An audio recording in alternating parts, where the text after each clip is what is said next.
The Shroud of Turin is about to be examined in a way it has never been before. The most famous thing about the shroud now is that it is a medieval fake, and not the burial cloth of Christ as millions of people have believed. That was the verdict of a carbon-14 test done exactly 20 years ago. But the irresistible force of science seems to have hit an immovable object. New evidence has appeared which contradicts the results of the carbon-14 test. So, why won't this image of a naked and battered man just lie down and die? There's one very good reason. No one has been able to work out how the forger did it. No one, despite many attempts, has been able to produce an image with the same physical characteristics. It's a mystery. And into this vacuum has rushed a new and for many unthinkable question. Is it after all not the shroud that may be found wanting, but the carbon-14 test applied to it? On the 20th anniversary of that test, physicists are preparing a new carbon-14 test. It will show if the original carbon-14 test could have lied. So just what is the new evidence relating to the Shroud of Turin? And could it resurrect the shroud as the most potent relic of Christianity?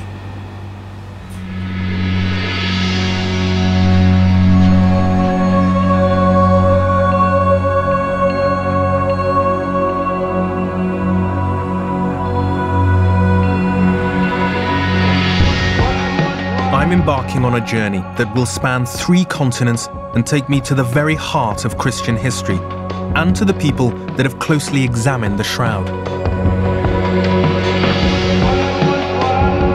Turin sits in the plain at the foot of the Alps in northern Italy.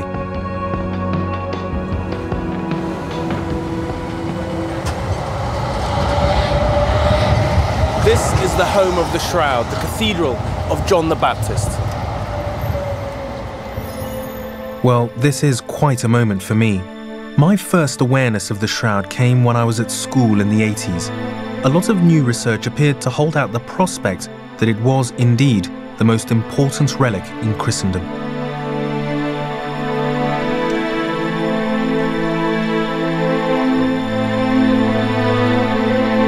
The last time the shroud was shown was in 2000, and it's not due to be seen again until 2010 at the earliest. Visitors have to make do with the sight of its fireproof case. But already there's a surprise in store. Something remarkable has just happened. News has come to me from the Cardinal's secretary. The Cardinal has agreed for its veil to be lifted for us. In this side chapel, the windows are being blacked out and the humidity and temperature carefully measured. Under considerable secrecy, this room is being prepared so that our camera teams can film the shroud for the first time in high definition. While the preparations take place, I want to understand the key features of the shroud. The first thing that strikes you is that since the carbon-14 test, the Church makes no claims for its authenticity, but it does maintain its importance as an object of devotion. Behind that glass and beneath that cover lies the finest Italian engineering, designed to keep it safe and in an atmosphere of inert gas monitored minute by minute. Professor Bruno Barberis is the curator of the museum dedicated to the shroud. And a visit to the museum begins with a film.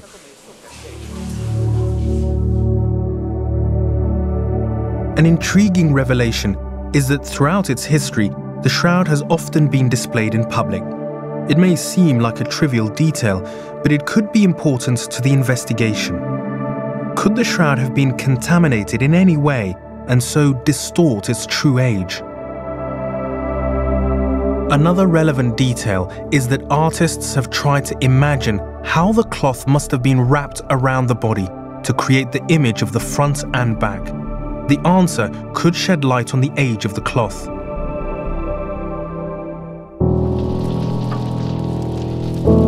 In 1532, a fire melted the metal box in which the shroud was kept, and it left behind a geometrical pattern of burns. Miraculously, the image was preserved intact.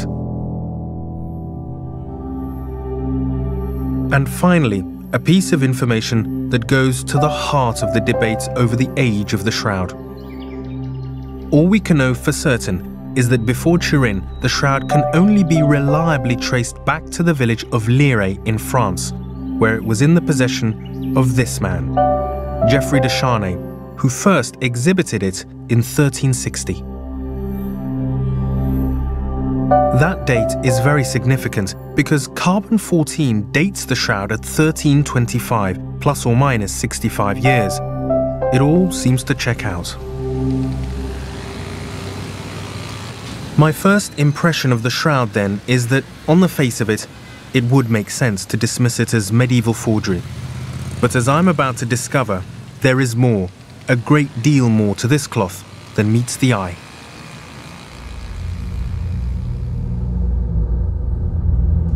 The day for the filming has arrived.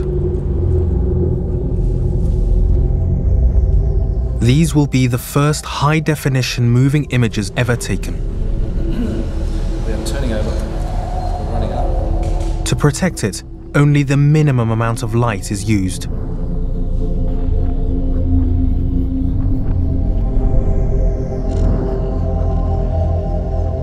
It took me a while to pick everything out, but then it became quite clear. Lying between the geometric patches from the fire, the image of the front and back of a man's body, with what seem like scourge marks, and the very specific wounds of a crucifixion. The cloth itself is about 4 meters of linen with traces of cotton. It has a distinctive herringbone weave and the scorches from the 1532 fire. These show it was once folded in 48. And another curious set of L-shaped scars show that at one time it must also have been folded in 4. These observations could be important. This is the image the shroud reveals to the naked eye. But with the help of some technology, the eye can see more. By first removing the color and then reversing light and shade, we create a negative of the image. Photography first captured this a century ago, but today it can be done at the press of a button.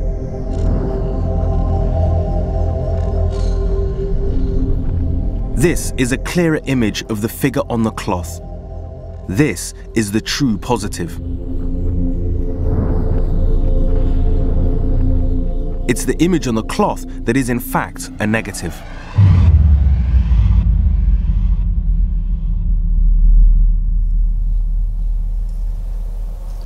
This is the camera which revealed to the world a much clearer image of the shroud. In its negative form, the shroud was somehow more recognizable and easily discernible. And what's more, photography meant that the image of the shroud could travel far and wide, and interest in it began to grow around the world. For believers, the appeal was irresistible. The shroud seemed to hold out the promise of a tangible contact with Christ himself at the crisis of his suffering on the cross. And here were the key identifiers, the wounds from the lance in the side, and the crown of thorns. But carbon-14 ended that hope, and many religious hearts were broken. A couple of generations have since grown up knowing almost nothing about the shroud, but whatever the result of the carbon-14 test, the shroud has remained an enigma. And the enigma is this: if the Shroud of Turin is a medieval fake, then how exactly was the image forged?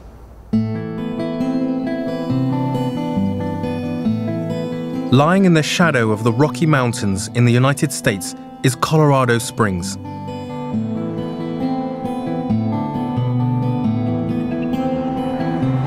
It's the home of the man who has studied the shroud closer and longer than anyone else.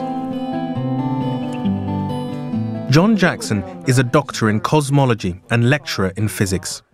Together with his wife Rebecca, he runs the Turin Shroud Center of Colorado. The first thing we come to is a photographic model. Through his research, he has had one of the few full-size, high-definition still images of the shroud for some time.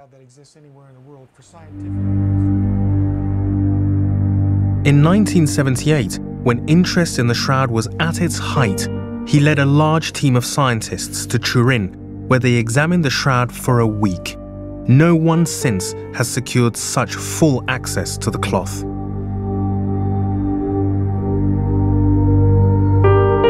Significant amounts of different types of data were extracted.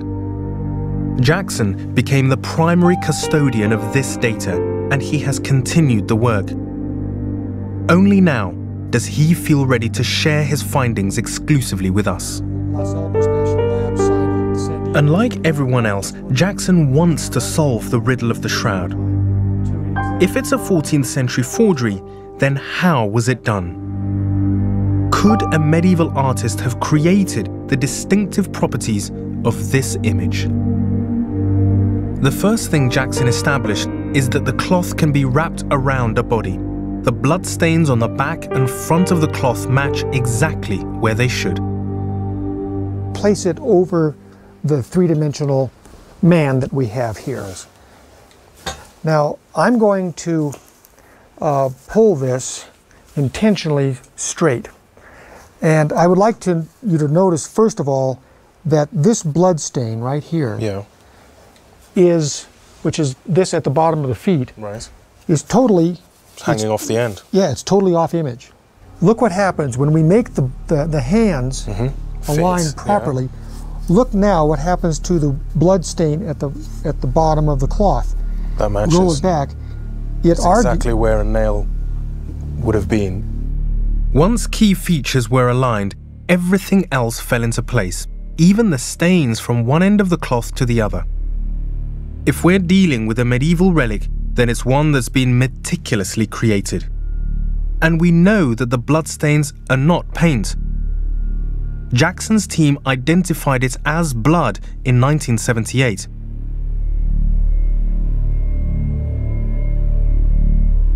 But what of the image itself? The image on the shroud has some very interesting characteristics to it, and these are not only interesting, but they're scientific characteristics. The simplest hypothesis is that the forger painted the image. The proof would be the presence of a medium to bind the pigment. We are going in now to a close-up of the darkest part of the image, the nose, and further to a microscopic picture of the same area. The image is only on the surface fibrils of the cloth. These fibrils, which are on the order of the size or the diameter of a human hair, these are the fibrils that are twisted together to make threads. If you look, these fibrils are individually colored. They bear that color that is the body image at the microscopic level. Notice that those fibrils are not cemented together by any kind of paint. What we see, and this is the observation microscopically, is that the individual fibrils of the shroud are colored. To get a better understanding, we need to look at the cloth sideways on. If we magnify its thickness, we find that the fibrils that bear the image are literally just on the surface. Nothing has seeped into the cloth below. What this observation does, and this illustrates the scientific method, is the hypothesis of an artist using a pigment that has some viscosity to it is excluded, I believe, by this singular observation on the shroud.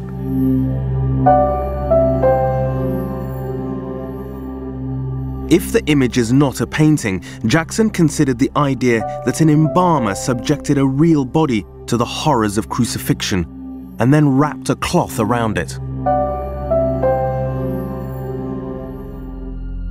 But a simple look at the image of the face shows that contact between the body and the cloth alone could not have formed the image. The eye sockets and the other recesses of the body, as well as the hair at the side, would never have been in direct contact with the body. And if they were, the resulting image would look like this. If the image is a fake, it can't be the work of either a painter or an embalmer. Of course, the carbon-14 test still points to the shroud being a medieval relic. But Jackson has identified two properties of the image that a forger would have had to reproduce, properties that only modern technology can detect. The first is the fact that the naked eye only sees a negative image of the body. This is important because if we're going to think of the image as being the work of an artist, then it would seem that what you have to deal with is the idea of somebody composing the image in a negative reverse to the way we normally see a human being, and put this onto a piece of cloth, a long piece of cloth, with a technique which also has definable characteristics. And this is a very difficult thing to imagine. You have to remember that whoever would have, or hypothetical artist, would have not had the luxury of being able to check his work. The second unique property of the image is one discovered by Jackson himself, its three-dimensional quality. He discovered from his experimental wrappings that the intensity of the image varies with the distance the body is from the cloth. The tip of the nose, for example, is darker than the hollow of the eye. I wanted to know if we could see this with our new high-definition images. And sure enough, with the simplest press of a button in our editing suite, this 3D quality is revealed. I was astounded when we were able to do this, that the brightness surface that you create by the computer looked, as you can see here, very much like a three-dimensional person, particularly the face. If you look at the facial structure, you've got the nose in proper relationship to the cheeks, which are in proper relationship to the eye sockets and so forth. These special properties of the cloth narrow the options. Maybe the forger was a sculptor. A medieval technique for creating both properties is bas-relief. A sculptor creates a 3D model in stone or metal. To transfer the image onto the cloth, the bas-relief is heated and the cloth placed over it long enough to be scorched. It's an option that Jackson has experimented with.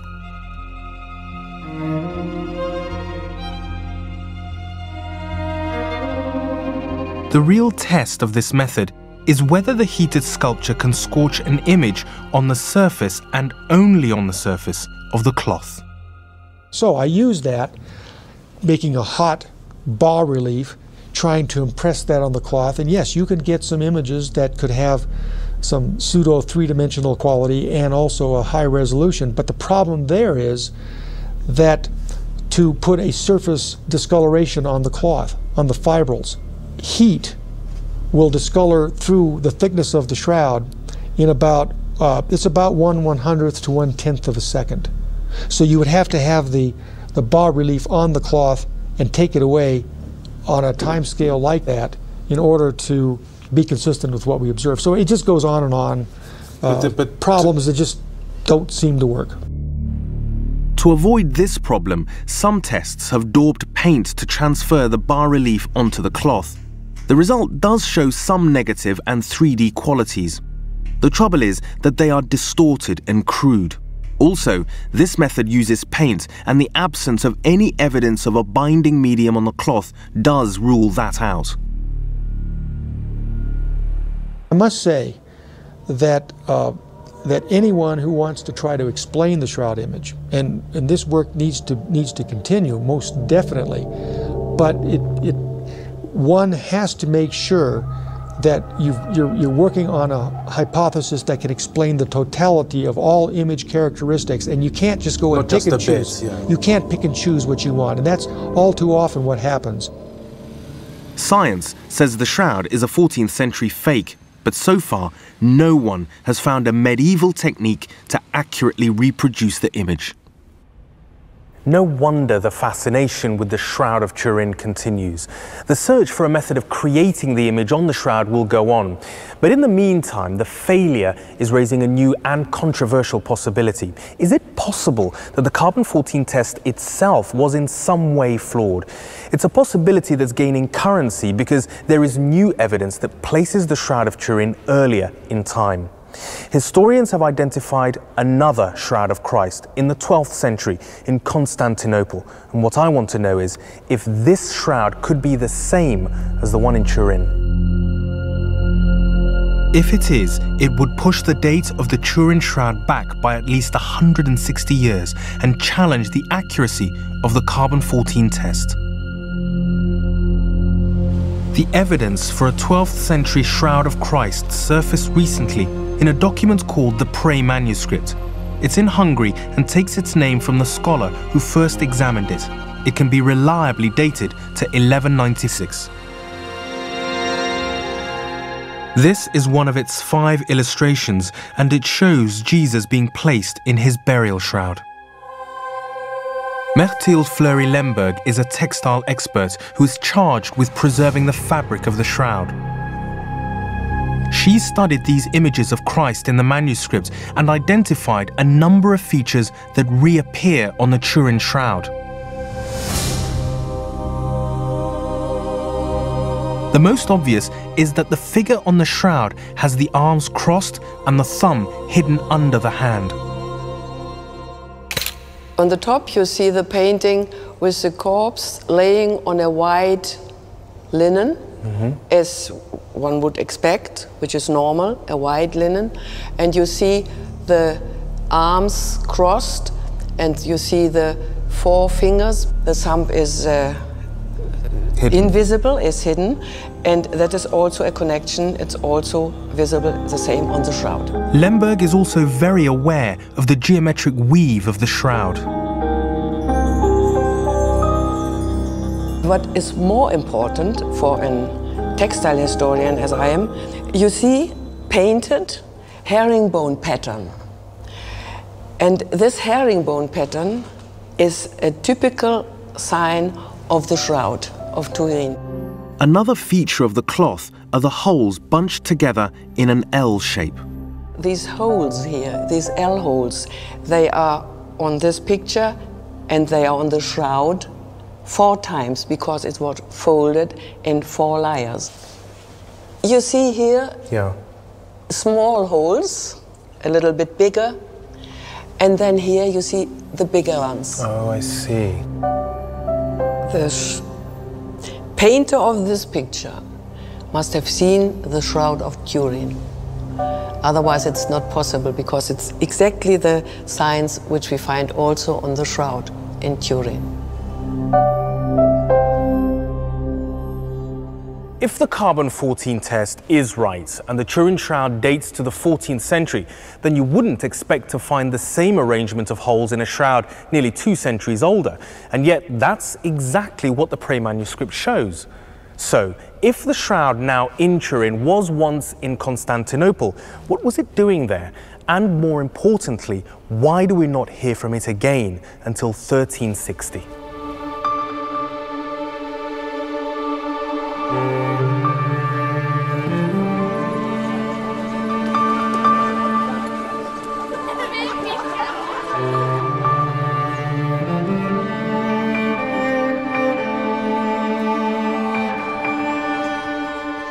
Well, this isn't Istanbul, the modern Constantinople, it's Oxford. And I've come here to speak to a man who's made the study of Christian sacred images his life's work.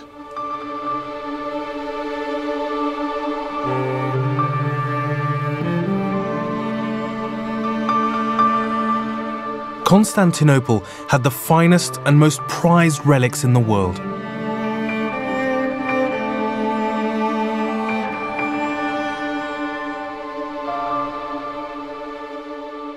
This is a piece of the 12th century. Professor Alexei Lidov has made a study of a rare memoir of a French crusader who hunted down these relics and gives us this intriguing account.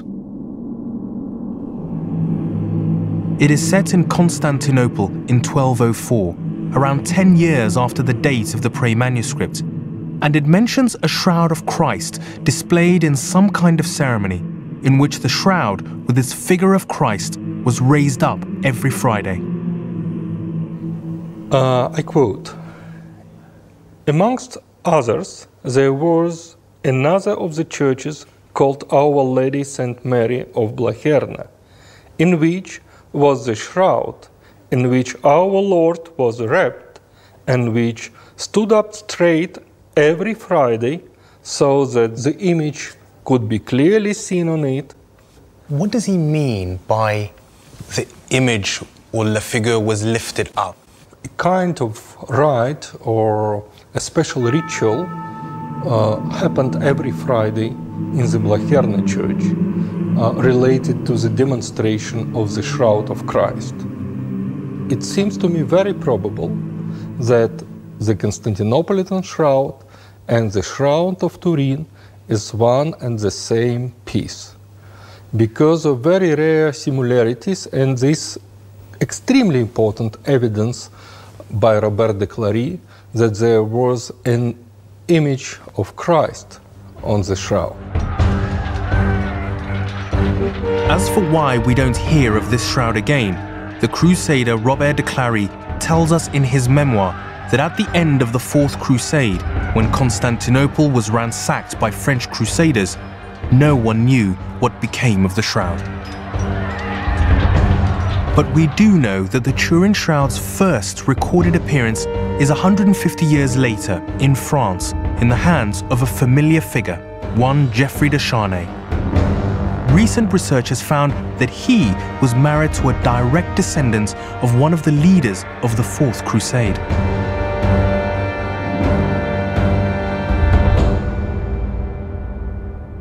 If a French crusader took the shroud from Constantinople, it would explain why we only hear from it again in the hands of his heirs.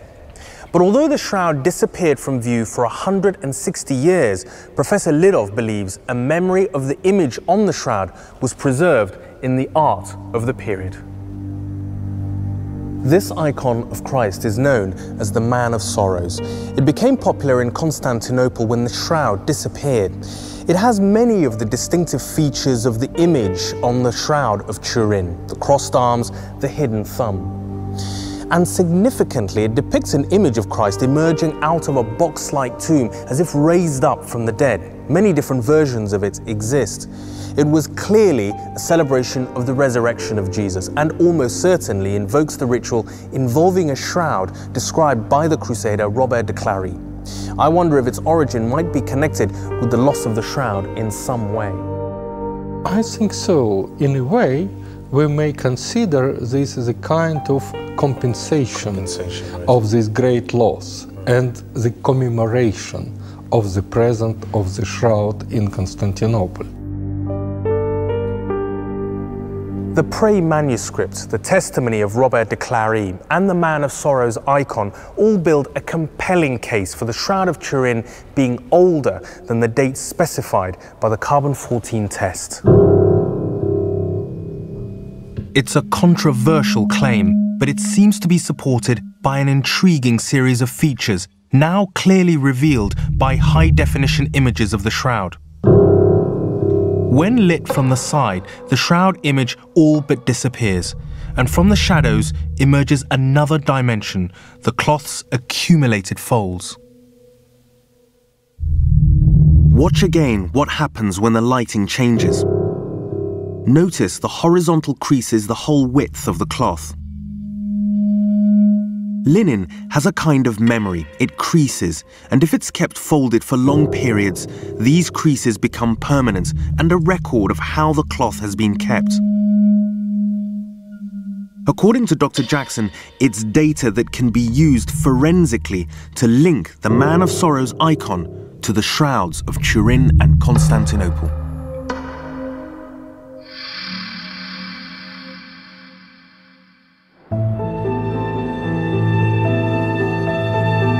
Dr. Jackson identified a series of fold marks at regular intervals. A, B, C, and D, that reflect the way the cloth was folded during storage. He expected the pattern to repeat itself along the whole cloth. Surprisingly, it doesn't. There is no fold E between the head and the navel. Instead, just below the crossed hands, Jackson found no less than 4 closely packed folds grouped together in what he calls the F block. Finally, the pattern suggested that there should be a fold here by the legs. And sure enough, on close inspection there was, but oddly, it was shallower than the others. Jackson developed a program to simulate all the folds and concluded that they must have come from some kind of device, perhaps for storing the shroud.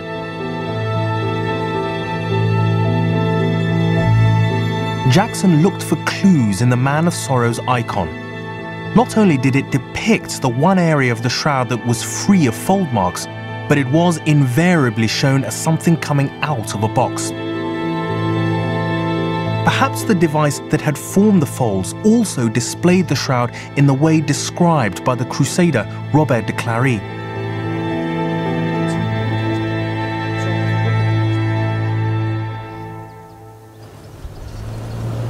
I've been invited to witness the unveiling of a device designed and built by Jackson's team based on the fold mark evidence and the ceremony witnessed in Constantinople.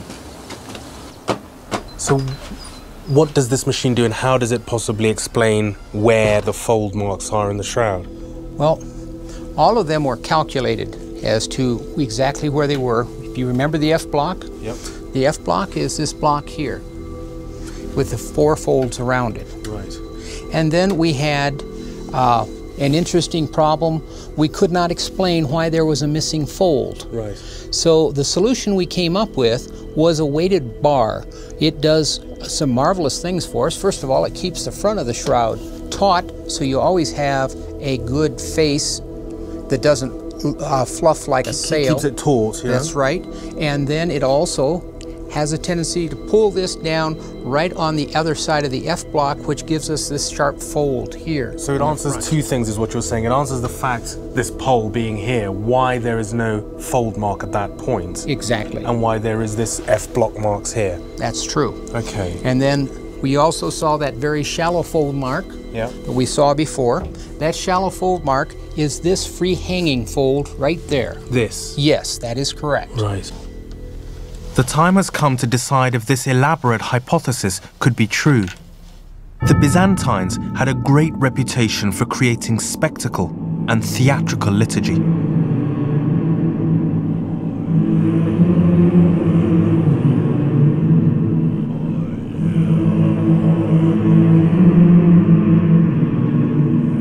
Could this be the image of Christ that was raised up every Friday that Robert de Clary saw in Constantinople?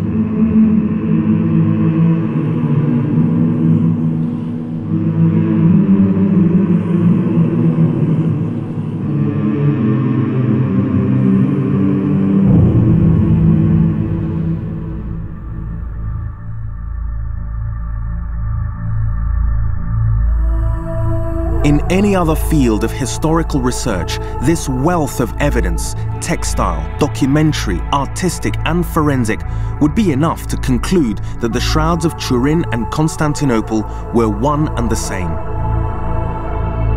But the carbon-14 test has created a barrier. The Shroud of Turin cannot be older. Perhaps it's time to ask some questions about carbon-14. I've come to Oxford, site of one of the 3 labs which conducted the landmark tests 20 years ago. Is it possible that the margin of error of plus or minus 65 years was wrong? Should it have been wider? Professor Christopher Ramsey now runs the Oxford Radio Carbon Accelerator Unit and was present here when the original test was run on the shroud. I mean, anything is always somewhat provisional. There are always new experiments you can do. Most scientific experiments are only verified by being repeated many times, and then you reckon if you can repeat the experiment and maybe do it in a different way, you get the same answer, you're convinced. With the shroud, you're in a slightly difficult position because obviously you can't go on dating it lots and lots of times. As a scientist, I'm much more interested in getting the right answer than I am in sticking to an answer which we came to before. My own hunch at the moment from the weight of scientific data and other data would be that the shroud is medieval, but I don't necessarily think I will always hold that, and I'm certainly open to inquiries that would indicate otherwise. There is an anomaly. The evidence from physics is seemingly at odds with that from history. But of course, even if it could be proven beyond doubt that the shrouds of Turin and Constantinople were one and the same, that still wouldn't make it authentic.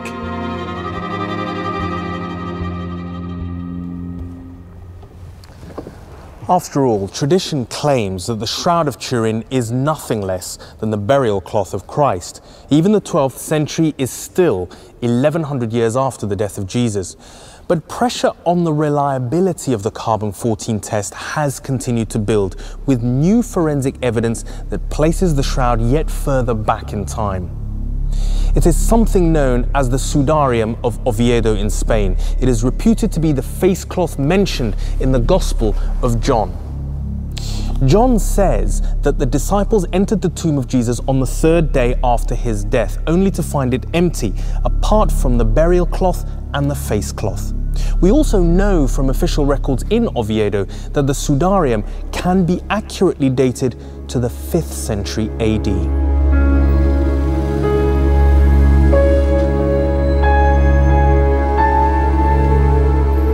I've invited to Turin Mark Guskin, an expert on the Sudarium of Oviedo in Spain. His evidence could push the date of the Turin shroud back another 700 years to the 5th century. This is an identical copy of the Sudarium. Its purpose was to trap blood escaping from the corpse as it was taken away for burial. Guskin believes he's identified significant evidence linking the Sudarium to the Shroud of Turin.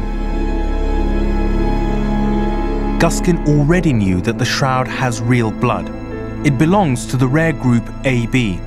There are also traces of blood shed in life and blood shed in death. And finally, there are the unmistakable traces of blood from a crown of thorns on the front of the head and the back. Guskin believes all 3 blood features can be found on the Sudarium. The first is the blood group, which is a relatively rare blood group on the planet. It's the blood group AB, and it's the same blood group of human blood on both cloths. Then there's also the differentiation between life blood, in other words, blood shed in life, and post-mortem blood, which can be clearly differentiated. And again, that coincides on both cloths. And that brings us to what, for me, clinches the whole matter of the cloths being used on the same body. Now, this was blood shed in life, while the man in question was still alive. Now, this blood comes from wounds that were made by some kind of sharp object piercing the skin in this area of the nape of the neck. Perfectly compatible with what has been called since then a crown of thorns. Now, if we look at this, we have exactly the same stains in the same area on the Shroud of Turin. Now, the actual shape of the stains, if you do an overlay of the two, well, the actual shape, the way the blood flowed coincides on both cloths. So what you're saying is not only the blood types that are the same, the actual patterns of the blood on both cloths can be matched. That's right. That's exactly so. Amazing. Which has led more than one qualified forensic doctor to say that the only conclusion you can make from that is that both cloths were used on the same body. In other words, it's too much for a simple coincidence. But so let me understand, what you're saying is that the fact that we know exactly what happened to the Sudarium in its history has huge implications for the shroud, because obviously they both covered the same man. That's right. And the only place that they could have coincided in time was in Jerusalem, sometime before the 4th or the 5th century. There's no two ways about that. They couldn't have coincided at any given time after that. Because we know what happens to know the exactly where the Sudarium was all the time. These very distinctive wounds on the back of the head on the shroud link it to the Sudarium in Jerusalem before 500 AD. The Turin shroud's links with the Shroud of Constantinople pushed its date back nearly 2 centuries. Its links with the Sudarium of Oviedo push it back by another 700 years.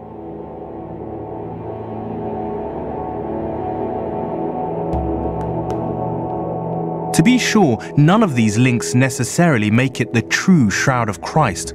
It might be that it's a 5th century fake. But there is a third shroud, the one described in the Gospels, which wrapped the body of Christ in Jerusalem after his crucifixion. Could the Shroud of Turin be that shroud? That would be the most contentious connection of all, for it would make the date of the Shroud of Turin 1,300 years older than the date indicated by the carbon-14 test. And yet, that's what new findings in Colorado are hinting at.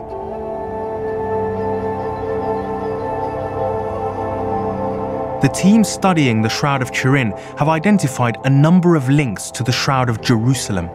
1st century Jewish burial cloths, as today, had to conform to strict Jewish rules and regulations. First, they had to be linen, uncontaminated by wool. Rebecca Jackson is Jewish herself, and she's found that the cloth used for the Shroud of Turin conforms precisely. According to Jewish law, you cannot mix linen and wool in the same fabric that will be touched. It's absolutely illegal. And that goes back way back into Egyptian culture, you know, the temple laws of ancient Egypt. And the shroud is definitely linen with some traces of cotton that could have slipped in there. But that's fine. And that's okay? That's okay. You can mix linen and cotton forever and ever, but you can't mix linen and wool. Rebecca Jackson told me of another very specific link with Jewish culture. This is 1 cubit. Okay. And this is 2 cubits. Okay. So this is what would have been used as a tool of measurement, right? Right. So let's check it out. That's 2 cubits in width, certainly, right? And across, yeah, that's 1. That's 2. Point there. 3. The shroud's dimensions are in the units used in Jerusalem at the time of Christ, the cubit. What does that suggest to you then? The whole thing checks out in terms of the measurement of the shroud in the cubit. The shroud has many of the hallmarks of a Jewish burial cloth.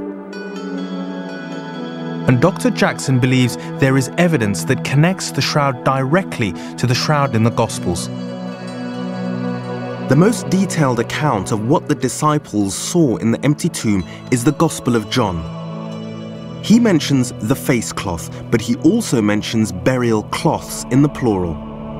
That must include the shroud that wrapped the corpse, but the plural indicates that there was yet another cloth, and that has puzzled New Testament scholars.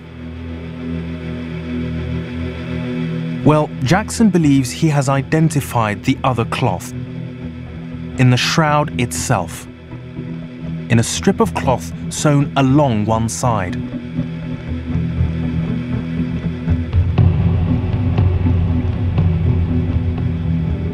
This is a transmitted image. It's a transmitted light image. It's an absorption image. And the shroud is being held up. Jackson owns this backlit image of the shroud taken in 1978. And it shows clearly that the bands of discoloration from the weaving go right through the seam from the main cloth to the strip, showing that it was part of the original cloth, then torn off and then re-sewn back on again. Could this side strip be the missing cloth alluded to in John's Gospel? Here's the side strip on the shroud. Right. Let me just show you. It's essentially the length of the actual shroud itself. Right. Okay? So we're going to use this to finish off what I'm proposing to Explains that movement of the cloth. So now remember, the bottom of the feet have blood on them. Right. And so that has to be held in place. So I'm going to take the bottom part. So let's put a small knot here at the bottom. And we're going to wrap this around, and we're going to make it rather tight because we have to hold the body together. Exactly. So that's the bit that would have held the knees together. Yeah. See what this is doing? It's going to hold the legs together, which holds the knees, which is what we observe on the shroud. Now that we've held. The way the strip fastens the cloth around the body conforms to the way the body is represented on the shroud. We're going to have to. When we look here at the bottom of the chin, notice the disruption that occurs in the cloth. I think that we can see that echoed if we go over here to the negative image. Okay. We can see the hair on either side of the face, but when we get down, it looks like the hair, suddenly there's a disruption, at least to my eye, and we see it over here. I think there's also a disruption in the beard. There's something here, and I would submit that that's consistent with what we are inducing by folding on the cloth here. Jackson's side strip theory could answer the question that's puzzled students of the New Testament.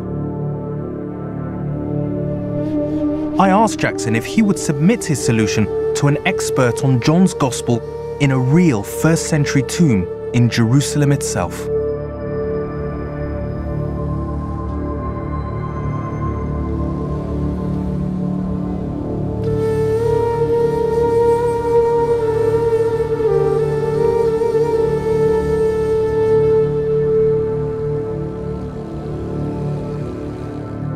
I've arranged for Dr. Jackson to present his theory to Dr. Stephen Need, a New Testament scholar.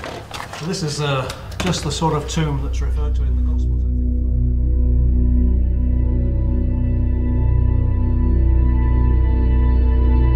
think. Jackson has laid out the body in the tomb, wrapped according to his reconstruction from the shroud, complete with the torn-off side strip tied around it.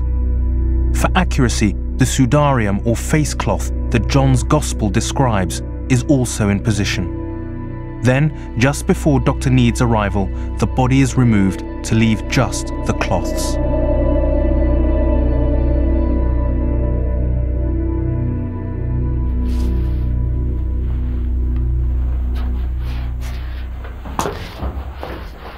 It's very striking to come into a real tomb in Jerusalem and to see the clothes lying there like that. It fits in with the Johannine picture, but if that piece of cloth that was torn off at the time of the burial was indeed a separate piece of cloth, that would explain the plural. If Jackson is right, then this arrangement of burial cloths may be a closer representation of what John's Gospel says the disciples saw when they walked into the tomb on the third day after Jesus' death.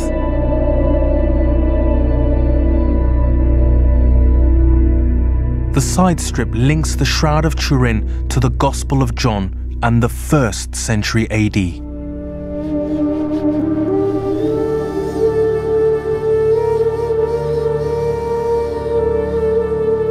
But perhaps the most direct evidence linking the Shroud of Turin to the time of Jesus is an archaeological find made in Jerusalem itself. I've come to the Israel Museum to hear about a discovery made in 1968.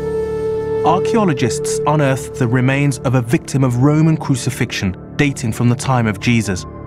The relevant find was a single heel bone which challenged the way we imagined crucifixion, and the museum has agreed to let me see it. Now, what Ellie has just handed to me is the only evidence that we have of the victim of a crucifixion.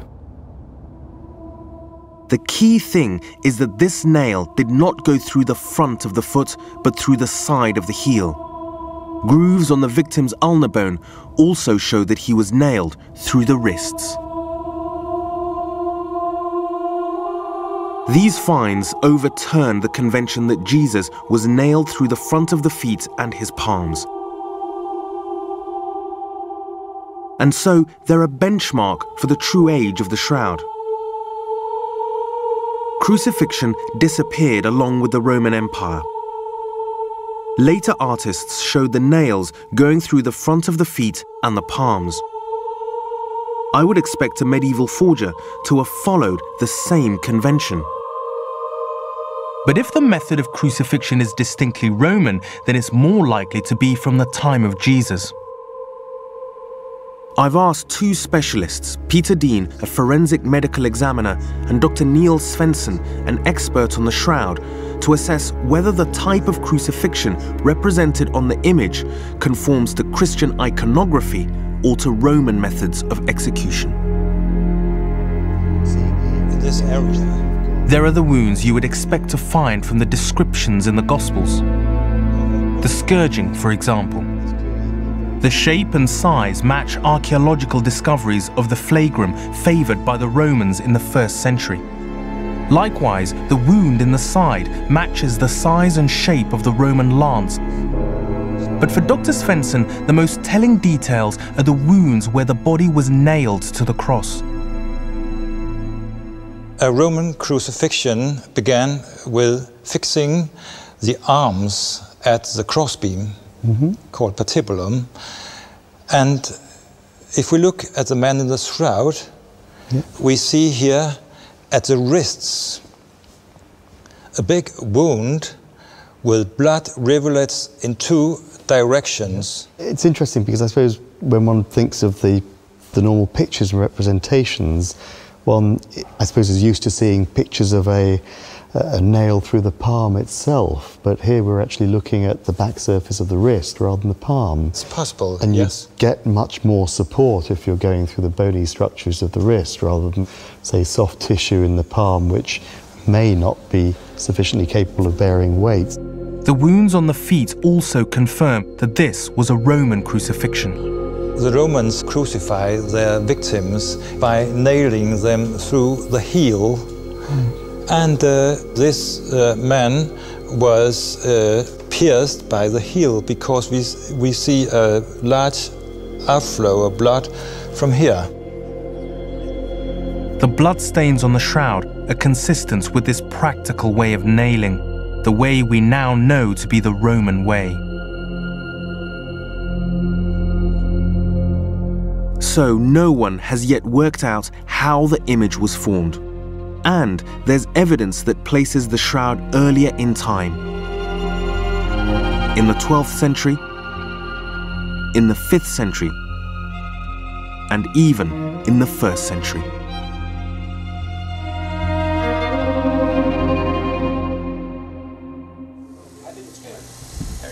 The conflict of evidence is such that the team in Colorado is asking whether the results of the 1988 carbon-14 test could have been distorted. Up there in the stratosphere is where the carbon-14 isotope is created as the cosmic rays hit the atmosphere. And since the shroud was tested 20 years ago, more is known about its transition from there to the plants from which the linen is made.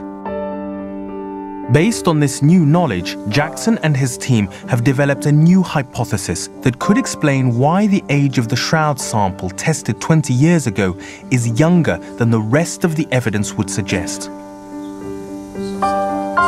Scientists have now discovered that before it's absorbed into carbon dioxide, the carbon-14 isotope actually spends up to 2 months in the atmosphere as carbon monoxide. If the carbon monoxide bonded with the linen of the shroud, it could have made the cloth appear younger. In fact, a 2% contamination is all it would take to distort the age of the cloth by 1,300 years. Let me understand you in layman's terms, right?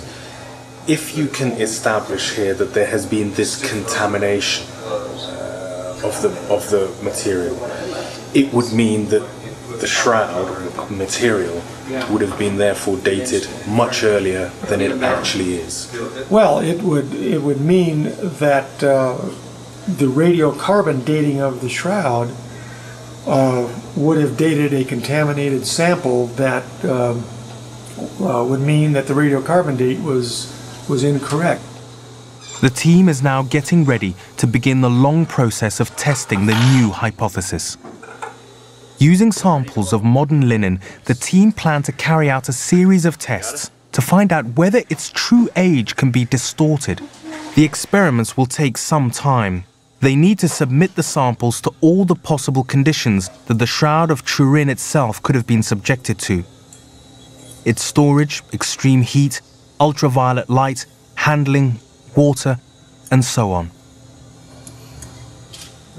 The tests could help resolve the anomaly at the heart of the study of the Shroud. The bottom is 0. The time has come to ask Professor Christopher Ramsey at the Oxford Radiocarbon Unit. If the hypotheses which John Jackson have come up with do have any validity scientifically, if they do stand up to experiment, they will have much wider implications as well for other samples which might have gone through the same process. So it's, it's part of the scientific inquiry to continue to investigate possible ways of improving techniques and so on. The Oxford laboratory has agreed to test the samples being prepared by Jackson's team, and the first batch of samples of linen in normal storage conditions is ready for Professor Ramsey to test.